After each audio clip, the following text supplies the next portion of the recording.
maybe we've been so conditioned to think that in saving or investing has to hurt, right? You've got to defer your pleasure. I can buy this or save, buy this or save. Now when you're going, well, you can buy this and this might actually be an investment. It's maybe a bit of a paradox. And I think the hardest thing for people to do is to hold two opposing ideas in their mind at one time.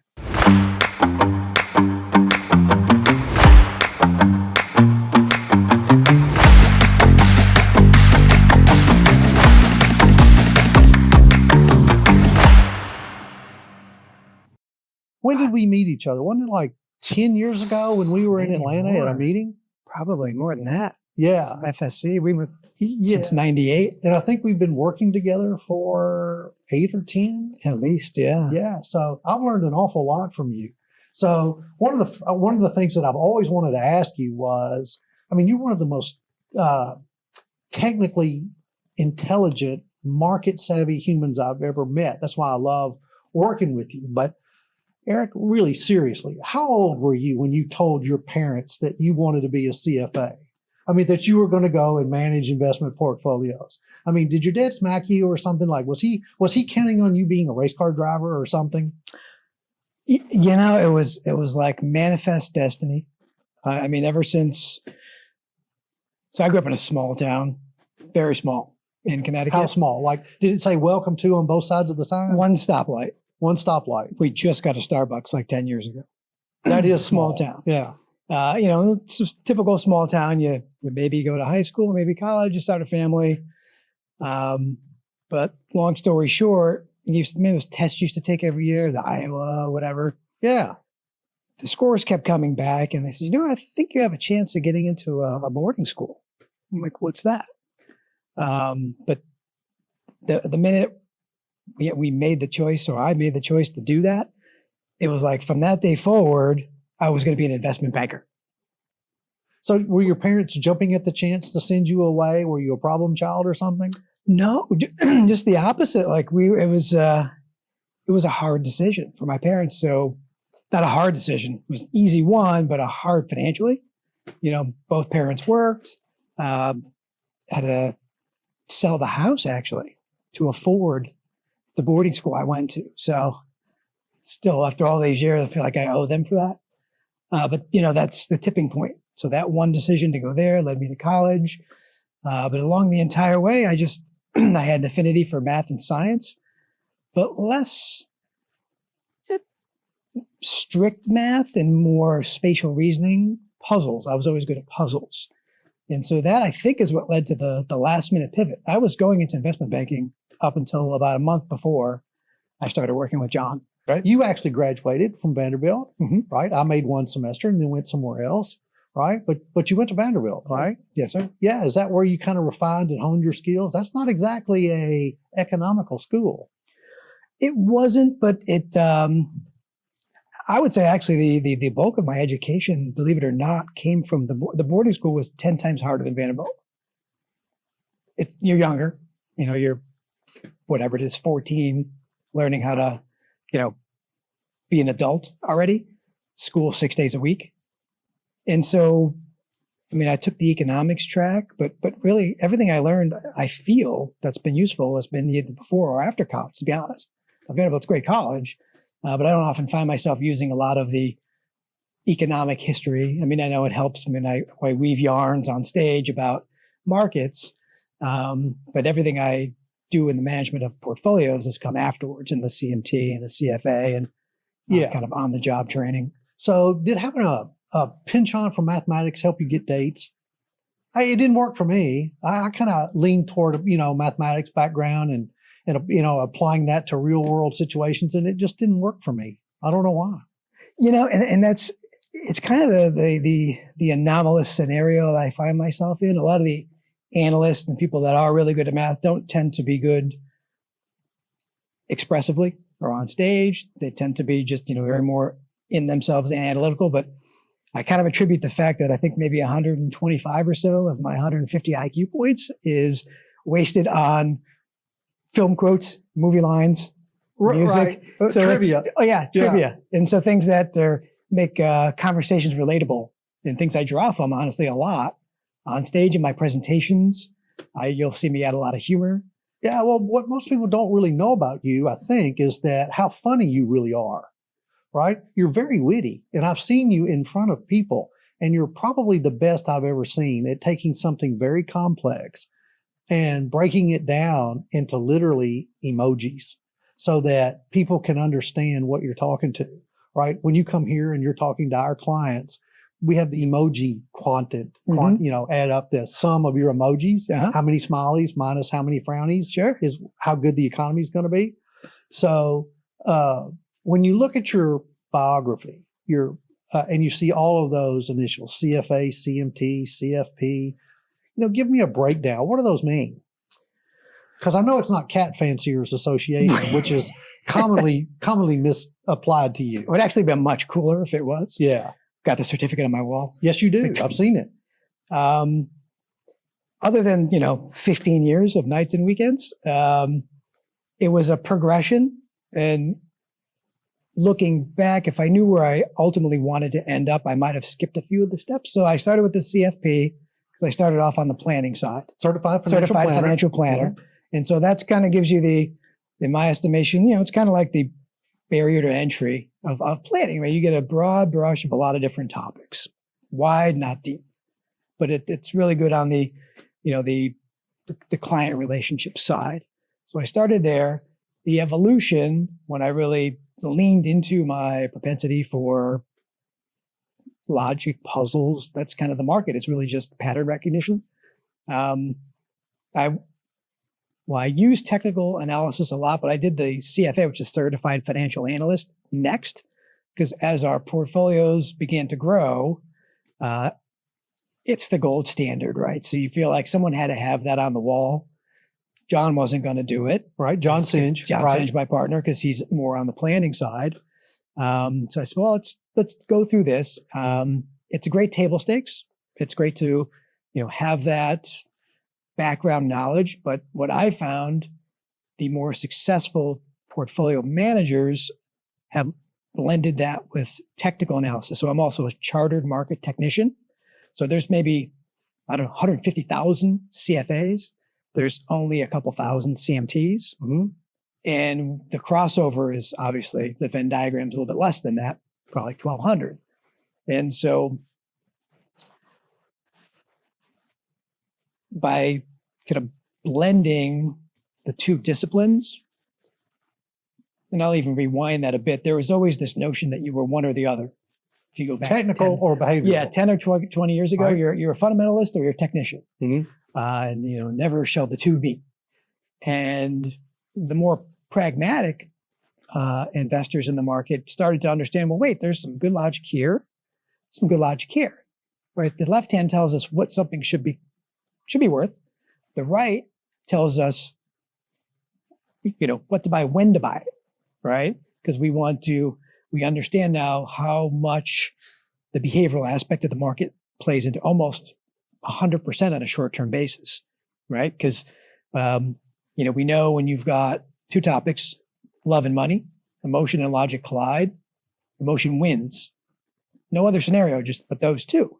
And so we see that investors, they make mistakes at tops of markets, bottoms of markets. And so we found there's a synergy, right? So if you can take all these data points, and that's what we do in our research, we've got fundamentals, we've got some technicals, we have some behavioral elements.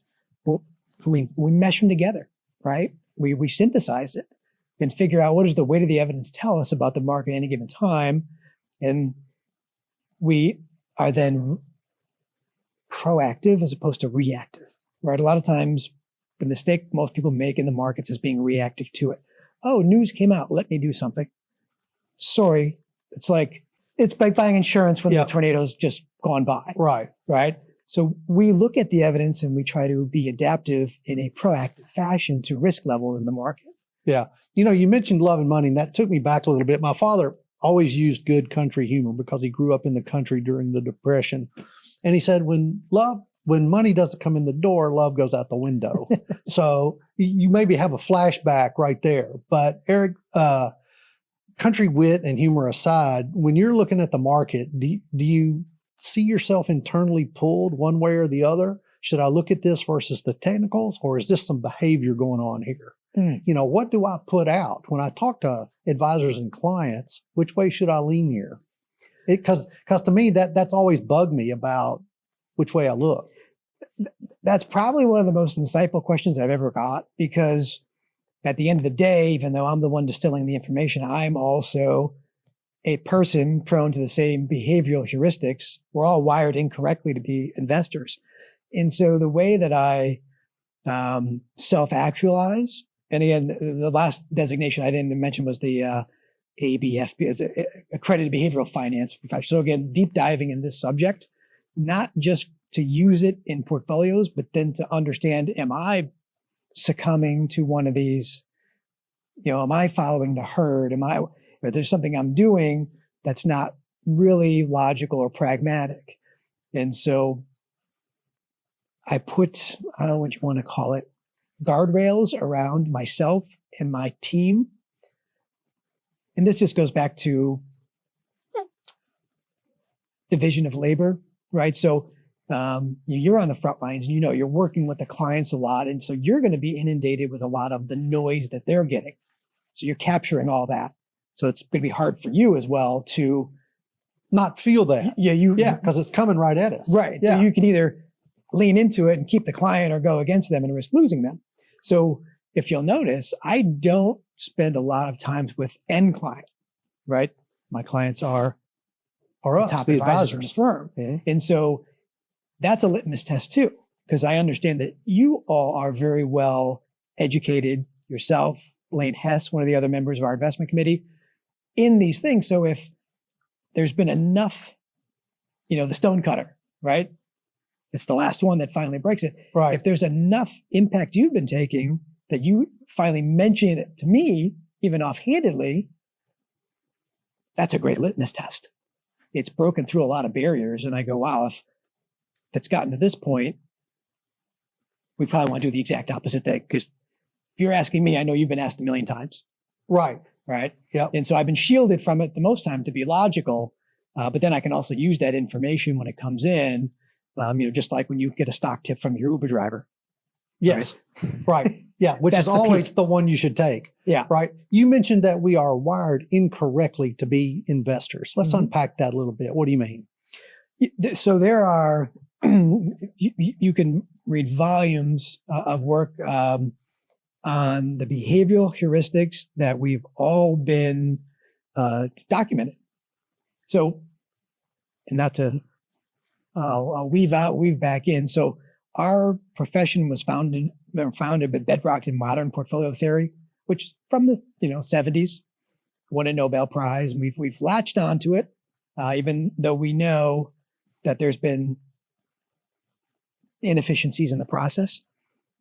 The last 15 or 20 years, people might not know, there's been 4 or 5 Nobel Prizes in behavioral finance. Richard Thaler, several.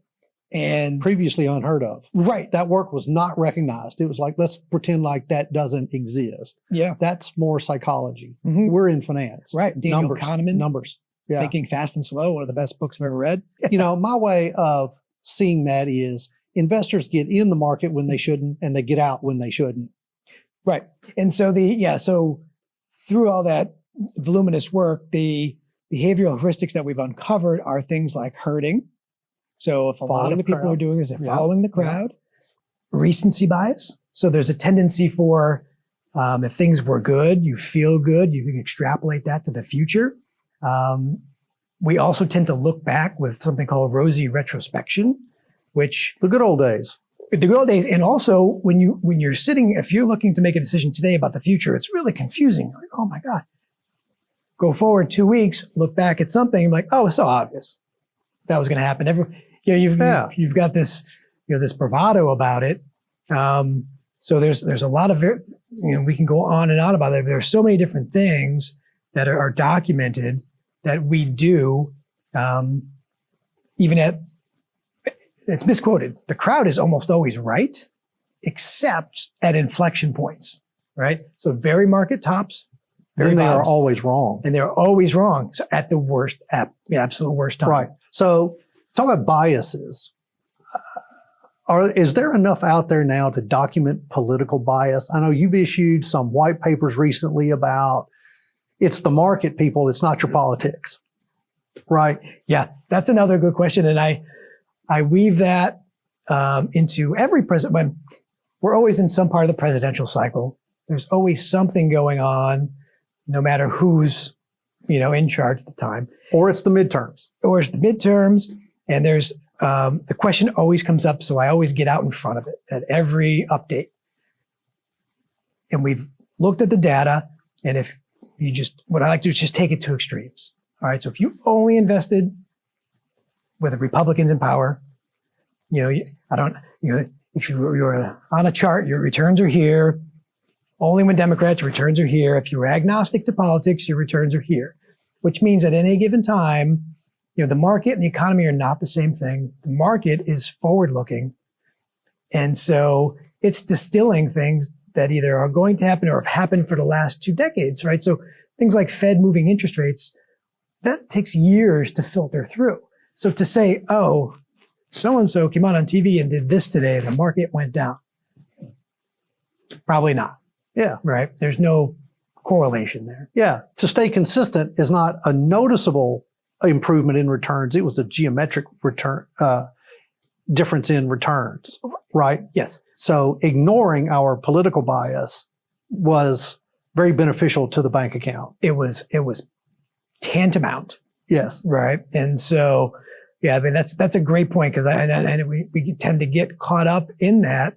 But at the end of the day, and I've seen the data, I've seen the data. We can splice it and go, oh, what the first year of an incumbent Democrat or they'll give you all these numbers. And at the end of the day, it's like, it's an exercise in futility to try to work that in. Yeah. Yeah. So sometimes to me, biases take decades to form. A person who's beginning their investing career, they're mimicking a bias. They've heard their parents say something, or they've watched their parents, or they've watched somebody that's influential in their life, how they invest. So they sort of parrot that until they are able to rely on their own, right? So biases are decades in the forming. So if there were clients with us today, what would you tell those clients about how do you really break those biases and learn to be more professional in your decision making when it comes time to your investing? What 2 things would you tell them to do? I mean, I'll be completely honest. Some never do. I never promised easy questions, by the way, when you agreed to this, right? No, that's great. I mean, I like these. So just being candid, I think some never do, right? Because the media has gone from what used to be news to now opinion, right? Facts versus feelings. And so it's the purpose is to draw eyeballs. So you're never going to get everybody, oh, everything's okay. No, it's either really bad or really good. And so I think just the interconnectivity, the flow of information now, you go back 30, 40 years, we didn't have cell phones. Like you have to read a paper to figure out what happened 2 weeks ago somewhere. So that deluge of data, people don't know. It's not knowledge. It's information, but not knowledge. And so I think if you're an investor or client and you're trying to figure out, you have your own career, right? And so the biggest thing to do is find somebody that you trust first and foremost as an advisor. You're looking for the designations, you're looking for the planner and all those things. But you want to probably get references because what you need that pragmatic figure that's going to walk you through unbiased, right? And that's why we're independent, right? Because at the end of the day, if we can be honest with ourselves that when the client comes in and says, I need X, prove the solution, we know we have every single arrow in our quiver that we need, right? We're not captive to anybody. We can use any insurance product, anything, right? So it's not like, oh, I think you're like, I got these 2, let me give you that one, right? And so that's the most important part is for clients to find somebody that's truly independent, agnostic, no hidden agendas. Easier said than done Mostly probably through a referral network or something but that's the most important spot, because you can do all the planning in the world, but if you're doing that planning with someone else who has an ulterior motive, you might end up then getting forced into a product or something that you can't get out. It's going to cost you money that you hate. And that you didn't even don't need. understand, doesn't meet your needs, doesn't meet your goals. But Yeah. at the end, what we're really asking for, first, they don't need to accept our biases. It's their money. Mhm. They can do whatever they want to do with it, right? Yep. An investor can do whatever they want to do with it. So we're really asking them in this, under the dome of trust, Mhm. right, to do a bias transfer. They're going to set aside theirs, and they're going to try to adopt those of a more professional person who's at least had their biases mediated by experience, training, talent, time in the market, things like that. Mhm. But ultimately, it's their money, Sure. right? Yeah. So I want to bring this home to you a little bit. You have a son, Alexander. I do. Alexander. How old is he now? 6 going on 25. I've met him several times, yes, and I would say 25 is an understatement. Yes, one thing about Alexander is he's ubiquitous. He is everywhere, Uh-huh. into everything. So, our clients have kids. They might be older now, but they certainly have grandkids. Mhm. So I'm curious, with your background and your training and everything you've seen, what's the first thing you're going to teach Alexander about money? So yeah, a lot to unpack there. There's things I'm telling him and things I've done. So the first thing I did, literally the first month that he had his Social Security number, I opened his 529. Get him a head start, especially now with that new rule where you can take the leftover and put it in the Roth. That's That's cool. 529 is the college savings plan. college savings right? plan, which has been beyond the scope, but has a lot of advantages over custodial accounts. Yeah, and I can't believe this, but it's one of the best things our government has ever done was establish those. Right. The other thing I've done is I actually got him, I think it was called like Green Light. I got him his own debit card, not to have a debit card, but it's an app-based program which allows us to assign chores to him that have monetary value. It's just getting him in the habit of saving. And we roll coins. So give me an example. Hey, here's a list. If you Clean your room, you get your room. $1? Yeah. Because he's always asking, how do I get money to buy stuff? And what does he want? What does he like to spend his money on? Oh, well, right now his latest kick is lawn equipment. He tries to go out. Lawn equipment? He tries to help the guys Like when a they come. weed eater? Oh, he's got a lawnmower. He's got a weed whacker. He's got a blower. Does he want to go into like landscape business? Because you live in Tampa, right? So I would imagine that would be a very lucrative thing to do. Every time Juan Carlos and his crew come over, they're the coolest guys. He goes out there. He tries to help them. So he wants money for helping the guys cut the grass. That's awesome. But he wants, he's a musician. So he's big into, drums and guitars and stuff like that. And he loves shopping on Amazon. Somehow got a hold of my wife's phone and figured out how to. Oh my gosh. Yeah. So he doesn't have your passwords to get into your bank account or your credit cards or anything, does he? No. And I could see that to be very dangerous. Yeah. And so what I've taught him is trying to not to spend money, save. I'm trying to get him into the concept of interest and how you can have this $100 and spend it all today and now you have nothing. Or if you can satiate the urge and just spend half of it, or better yet, none, maybe that money will work for you over time. So those are hard concepts for children. But what I try to do is every time he earns or saves money, I also then put the money in his account. So I've got a thing of coins this big. I've been saving for 40 years. So if pennies, nickels, dimes, quarters. If he'll take the time and roll them, he took some time a couple weeks ago. We went to the bank and got like $100 or something. And so I gave that to him because he took the time to do it. And then I put the money, I also put $100 in his account that he's not going to spend. Just try to get him to see the money grow. So if I run short and need like a overnight loan or something, don't call you, call him. I would call him. Yeah. Yeah. That's cool. My chores were always connected to behavioral finance. If I didn't do them, I was introduced to my father's razor strop. Yeah. So I didn't get any money. It was just, you have to do this. Yeah, I got stick too. He got carrot. Yeah. Well, is it, how do you see that affecting a 6-year-old? Well, I'm trying to build more, how is it, just good habits, right? Because habits, whether people realize them or not, are being formed, right? Whether you eat sitting on your couch or eat at a table, it's a habit, Right. right? And so if the accumulation of good habits over time, because it's interesting. You've heard the one about the general, you're making your bed's the most important thing you do every day. Right. So I do that in a number of things, but what you find in yourself is doing them without thinking, right? Because it's habit formed.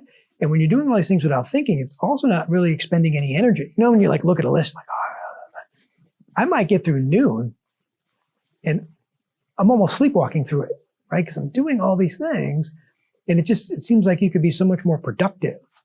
So I'm trying to instill in him some good behaviors, and mostly the behavior of not spending everything, right? It's the quickest way to keep yourself poor, right? Because if you always spend everything, you're always poor. You're going to stay that way. Yeah. So we've set our sights on a car. He wants a plane. It's not going to happen. Not for 6 or 7 years. My stepbrother was an actual naval aviator, and so he's got a private plane, flies in his plane. So he's like, "Oh, Dad, I want to buy a plane." So he's looking right, like that's a little beyond the scope, right? Wants to be a Blue Angel, right? But I said, "We've got like 10 years. Let's start saving for your car." Yeah. So I'm just anything to try to get him to, to be on that path. And whether he's a musician or not, that's probably a thing that will serve him well.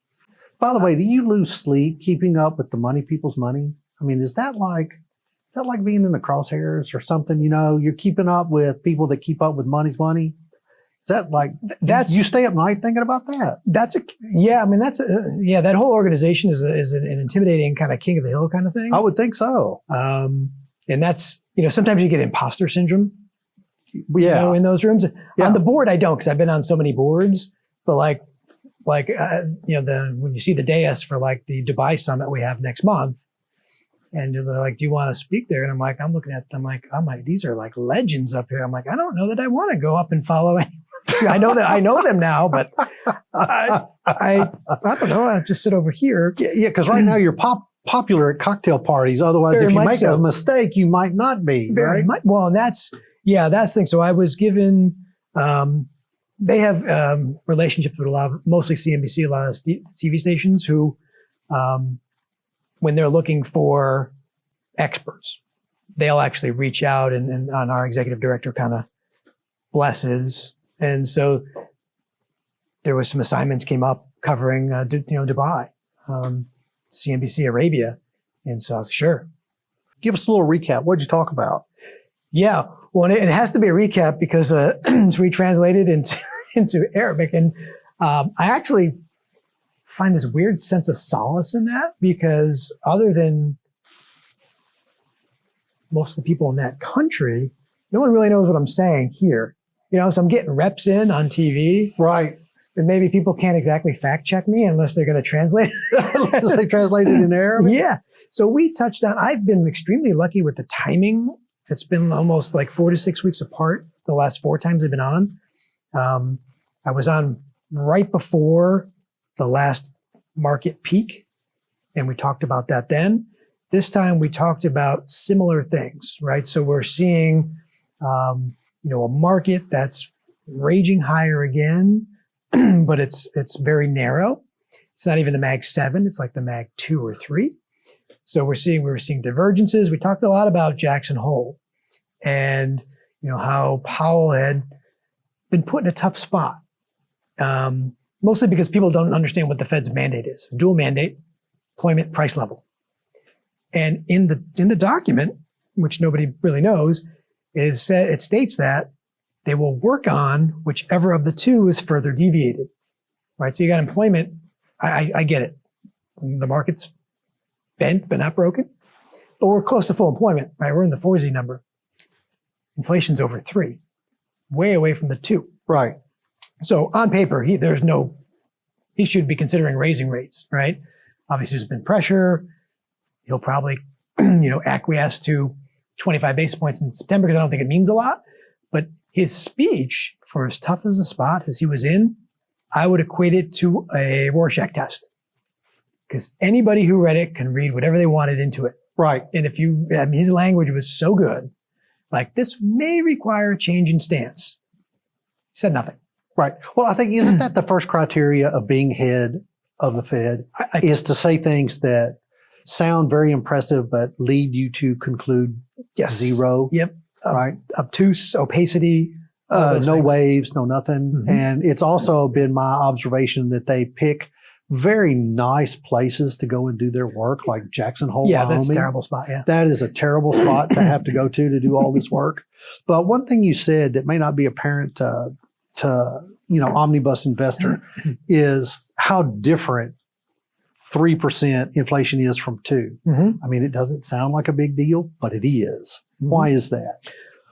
Well, and also roll it back. So we're 3 to 2. What we're missing is the fact that that 3 and 2 is sitting on a foundation of 8, 7. 6.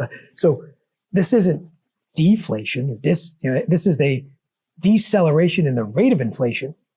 And so, 2% is not bad. Okay, well, why are eggs up 400% in the last 2 years, right? That's the real problem. So, the number sounds benign. And I think to borrow a Brian Westbury from First Trust line, there's inflation embers in our economy still. So the fear is 1970. What I found in the market is that most people aren't really students of the market. They say they are, but they don't really look back at past history. They maybe borrow from other snippets they've seen. But we were in this spot, right? We had inflation under control. We let our foot off and exploded again. And where do we have to go, Volcker? To go to 20% in interest rates? I mean, so the difference between 2 and 3 or 3.1 may not be much. You also have to understand that the components of that number seem to keep changing. It's almost like the constituents of the S&P 500. Whatever they want it to be. Right. To calculate the output that they want. We'll manipulate this to be whatever we want. Mm-hmm. Nobody sees the components of the number, so therefore nobody understands the end number. So not to beat the pun here, but smoldering embers of inflation is not incendiary language either. Right. It's how to say something that draws a picture, mm-hmm. but doesn't really say anything at all. Mm-hmm. Right? It's like, oh, well, that almost sounds cozy. Oh, we have embers. Maybe I should get a marshmallow and make some, treats with mm-hmm. that. It doesn't sound much. But, Eric, is it really much? Is this much ado about nothing? Is this here again where we're being drawn into a political bias now with looking at the Fed? Should we back that off? Should we be more objective? Are they doing the job you think they should be doing? Yeah, great question. And yeah, sure. So the embers of fireside chat-ish, but just think of it from the Smokey the Bear perspective. You leave a campfire, all right, water and sand, right? Because what can happen? And so I think, yeah, there's a big element. Obviously, the push to put rates at 1 or 2% is kind of ludicrous. We don't need, look what happened when we kept them at 0 for 10 years. That's caused all this problem. Right. So what you want to keep an eye on is the money supply, right? So from 2010 to 20, kind of the tail of the great financial crisis to get us through it, our money supply was inflated by 100%. And that's why the only thing you wanted to buy was large cap US stocks, most liquid market in the world. And then from 2020 COVID on, another 40%.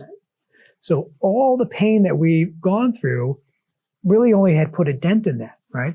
And that inflation of the money supply is why we were so confident when it was 2, 3, 4 and rising that it was going to blow past that and go much higher. You can fact check all this because we've got presentations that are recorded back in those years, and I've got slides. I had, the visual. It was Kevin Hart and Shaq.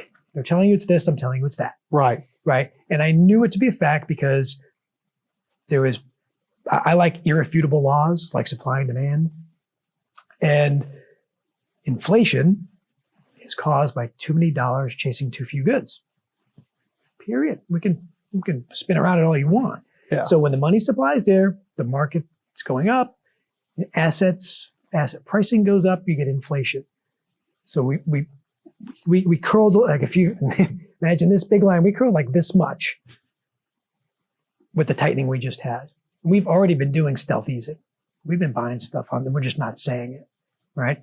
And to be honest, the Fed moving a rate is optics. They pick that number out of the air. It means almost nothing, right? Not much is pinned to that Fed funds rate. Where the rest of us worry is the middle and end of the curve, the 10-year, 30-year.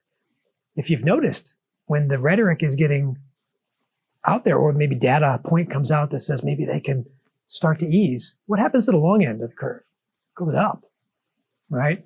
And so you be careful what you wish for, kind of thing. And so, yeah, I think it's very important to strip out all of the noise on this issue and just look at what's the open market operations of the Fed. Is there more money coming in the system? Because if so, inflation is going to explode. Yeah. So, when you say the long end, what you really mean is long end of the bond curve. Correct. Right? Long interest rates. Long interest rates. So it's very confusing for people when they look at the news and they hear interest rates are going to do this or that, but they don't understand. They're like, oh, rates went down. Mm-hmm. But as you said, the long end of the curve where mortgage interest rates live, their interest rates just went up. And I think sometimes that they form a disconnect. Mm-hmm. Wait a minute. If rates went down, why can't my son and daughter-in-law buy a house? Because Mm-hmm. the rates just went up, right? Get back into that a little bit, Mm-hmm. right? Yeah, and it's exactly right. So the federal funds rate, I don't even think that it's used it's a throwback from days of old where banks used to borrow from each other in the overnight markets to fulfill their capital requirements. Banks were required to have so much liquidity on hands. When they didn't, they could borrow from an upstream or downstream bank, and they got very favorable rates to do that, right? Which became known as the overnight rate. Right. It's the good old boy rate. Yeah, exactly. Right. So I'm going to loan to Eric, or maybe Alexander, or he's going to loan to me, better said. Exactly. Right. And we're just going to make it, because a month from now, it's going to be the other way around. We'll true up. Yeah. Right. And so the headline rate you see, 4.25 to 4.5. Again, it's somewhat of an arbitrary number because the 10-year interest rate, which is more closely tied to the mortgage rates, is set by the market, which is set by supply and demand, not somebody arbitrarily moving a lever like marshmallows going on sale at Publix or the supermarket, right? But let's go back. Mm-hmm. Demand by who? Who is creating this demand? So all the participants in the marketplace. And so is that people borrowing on credit cards, home mortgages, personal loans, car loans, corporate borrowers? It's all of that. It's all that creating demand for money, right? Demand for money, or you can also get movements in rates based on confidence levels, right? So if you go in and your credit score is here, you've got a much different rate, right? So at this point, we're talking about the credit of our country, and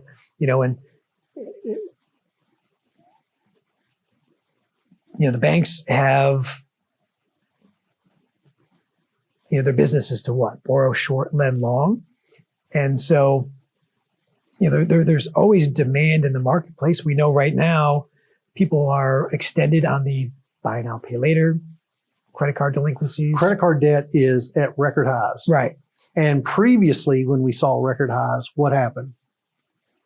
Bad stuff. Bad stuff happens. And that's what happens. That's what we're worried about. And that's something that'll come up tonight when we chat with folks is, the consumer is 70% of the economy, 70% of the GDP. So when we start seeing cracks there, it's been resilient so far. That's what you want to track. Yeah. It's always been said we can spend our way out of an economic hole. Mm-hmm. All we have to do is convince people to go buy stuff. Right. Right. So let's get from the blah, blah, blah, sort of from the book stuff. Mm-hmm. What would you do if you were chairman? Oh, this is great. I mean, I I know you do that at home. I actually addressed this on CNBC. I said, honestly, if I were in his position, because he has the data to support it, strip out all the rhetoric and the politics. He sees stuff we don't get to see. Yeah. I would hold tight. I would go out on my shield because I know that's the right thing. And it's supposed to be an unbiased, non-government agency.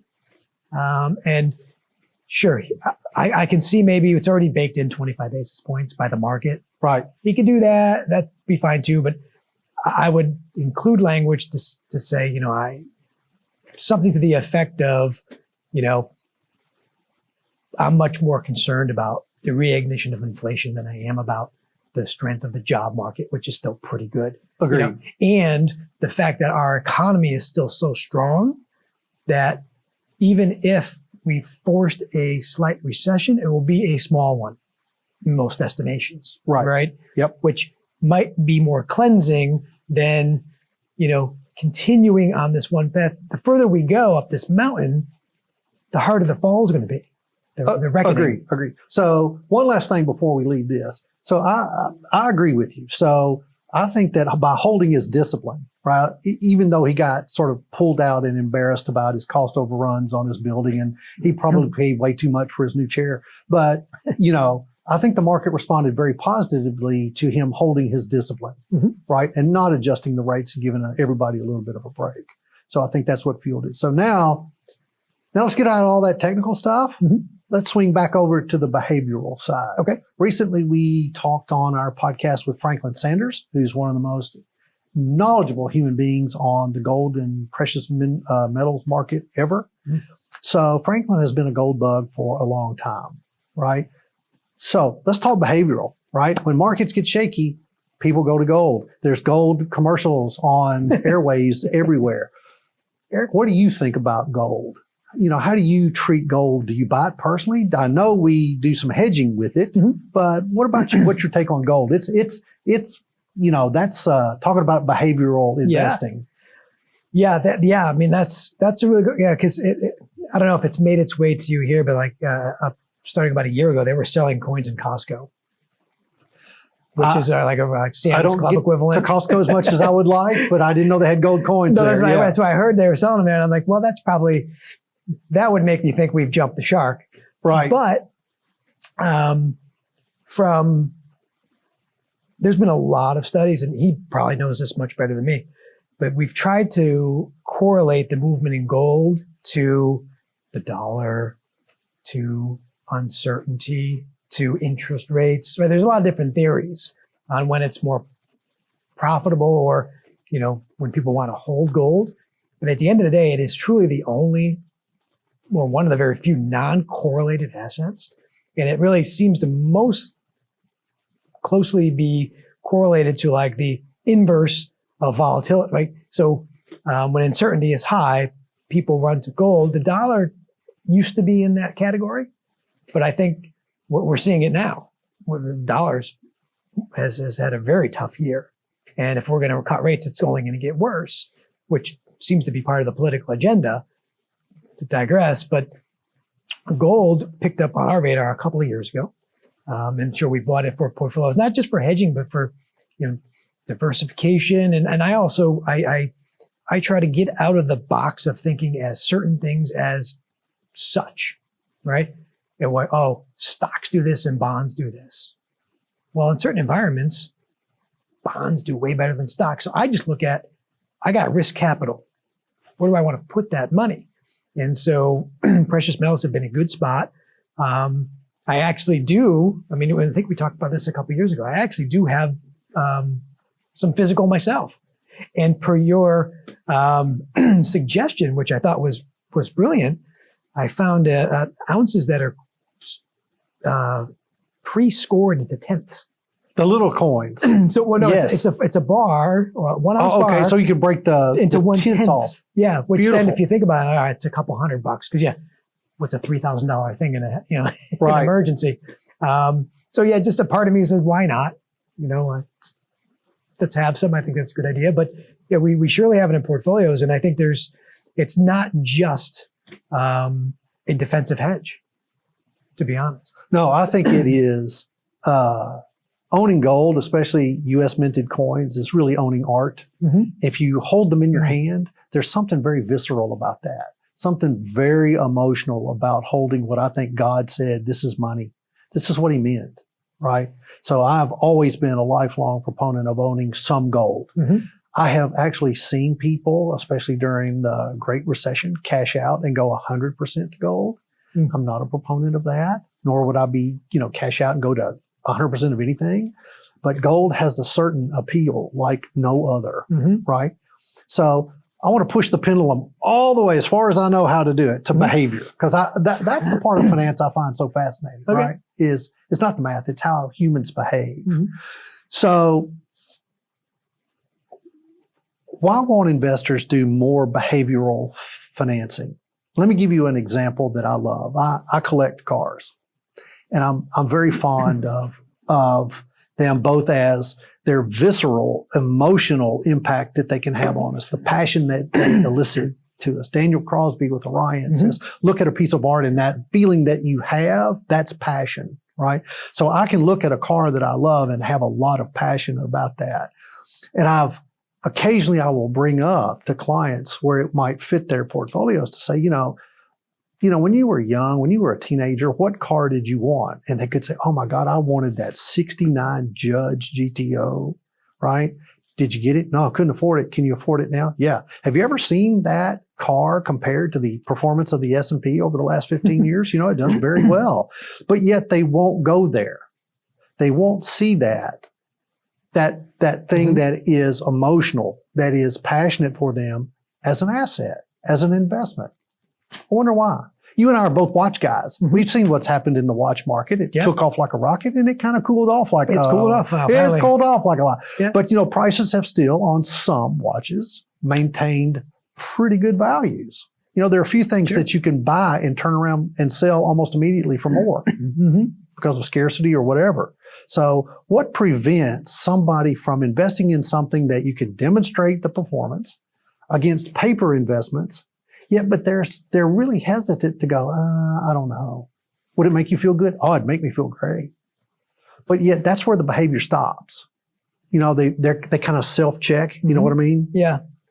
What's your take on that? So there's probably a confluence of things, some kind of, anchoring or, predisposition of, we were told, this is how it is, right? You invest in the stock market. Cars are depreciating assets. All these things that we're constantly told, milk is good for the body. Like all these things that you're constantly told are ingrained.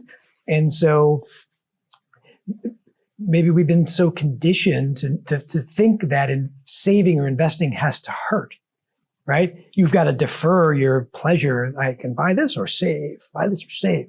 Now when you're going, well, you can buy this and this might actually be an investment. It's maybe a bit of a paradox. And I think the hardest thing for people to do is to hold two opposing ideas in their mind at one time.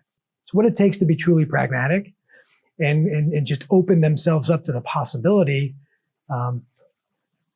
It's the devil If people don't understand, I don't understand anything about Pokemon cards, but I understand that if there's these limited or sneakers, I don't get that at all. Or trading cards or all right, I get it. You got the 1 of 1 signed LeBron, whatever, that just sold for 13. I mean, all right, I can value is in the eye of not just the beholder, but the marketplace. Yeah, the admirer. Right? That's somebody's, sports idol. Yeah, how they behave. And it's signed, so it's scarce. And they really wanted that or whatever. And so I think there's also then the element of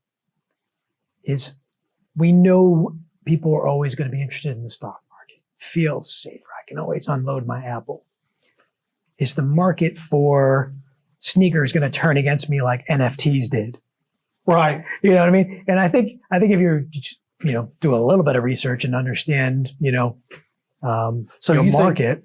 That's an interesting point. So the liquidity offered by the equities market is probably undervalued by investors. Although they will, if pushed, they'll go, that at the end, that's really important to me. It's being able to call you and say sell. It's unparalleled because I mean, yeah, the concept of locking money up even for a higher return. We know that private equity funds could deliver superior returns, but there's an inertia, right? I don't want to give my money away for 10 years. Never going to get out of this thing. Right. And so, yeah, I think there's a subconscious understanding that I can sell this stock in a minute. And I think that'll all changed. You know, when I started in the business, we didn't all have screens, right? We had a ticker and stocks didn't trade to the penny. It was like 19 and a quarter, 19 and a half. You know, so then we decimalized and then we gave access people to that information. People had to call us to get a quote. Or wait till the next day's paper. Exactly. Yeah. And here's where it closed. You didn't even know what happened during the day. You know, and maybe that's not such a good thing, right? That you have 24/7. It's a bad thing, right? So the commoditization of information is overloaded. Now the fact that they've given people where it used to cost you 4% to buy a stock, you can go as an individual investor on Robinhood for pennies and buy something. Now you have the barriers to entry very low. And so that I think that gives people comfort too. I can get my money right back if I need to. But it's also to go into these more esoteric areas. You gotta do a little research or find somebody who has. Yeah. And I find that people that don't want to put that effort. Yep. Yep. You know? That's why they have comfort in banks. Right. It's right down the street, and I can get it whenever I want it, and it's right there. And they'll give you zero in your savings. Yep. People are going to hate me if I don't ask you this question. And you know what's coming, right? Right? Where's the market going? What do you see? So the best response to that line ever is it's going to fluctuate. Yeah, but you can't do that with me. You can't do that with me. And so how we're positioned anyway is it's a very interesting market, right? So for it to be healthy and continue further, we need it to broaden out.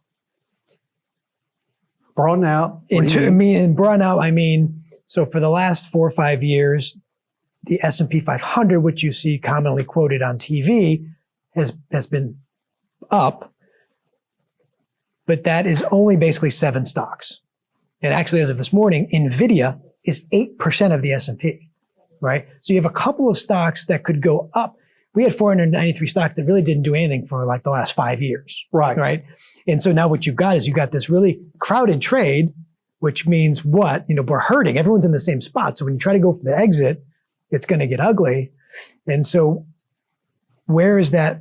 If we can get that money to rotate into smaller companies, value-based financials, energy, healthcare, so bad it's good. Right. You know, so I think, and there's a confluence again of things telling me this. The market right now is a little bit ahead of itself. We're at a valuation metric, price to earnings, that we've only reached a few times in history, and the 10-year forward returns have been 0. Not to, you know, on the headline index anyway. But I think there's opportunities in value companies, international companies, commodities still. But I think we're in for a bout of volatility. Right, we're right now into the worst 6 weeks of the market, typically through September and October. Right, and we are also in the worst 3 quarters of the presidential cycle. So we have 2 things ganging up on us. Mm-hmm. Historical, not a great time, and the presidential cycle again. 2 cycles against us. The cycle that will never go away. Never goes away. And valuations. And just the level of uncertainty, right? That the market just dislikes uncertainty. Even something simple as today is, one of the governors trying to be fired. Right. And again, Rorschach test, you can read that. All right, if she's out, then maybe we're one step closer to, yes men bringing rates down. If it's fired for cause, maybe that sends the markets down. Yeah. Right? And again, so you never know, but I think allocating capital to the market here, I would be much more diligent. Mm-hmm. I often equate our investing process to a not an on-off switch. That doesn't work. Dimmer, right? So if you're in Arizona at noon and it's perfectly sunny, you can open it up, right? Or you're on the Autobahn. We're going to go fast. Risk conditions are good. if you're in New England at midnight in a snowstorm, what are you going to do? You're going to slow down. Right. I think we're somewhere in between, right? The markets have been really good to us. I think we've got maybe another April-ish type of bout of volatility coming. But then once we're through that, I think we've got, based on the research, another 4 or 5 years of leg left in the typical 16-year runs that we see in the market. So I'm still positive on the markets, but I would be very cautious. Cautiously optimistic, Cautiously as they say. optimistic. And I'm going to let you have the last 30 seconds. What's the big message? I'm going to put you on the spot. Oh, the big message. Wow. I didn't know I was closing out the show.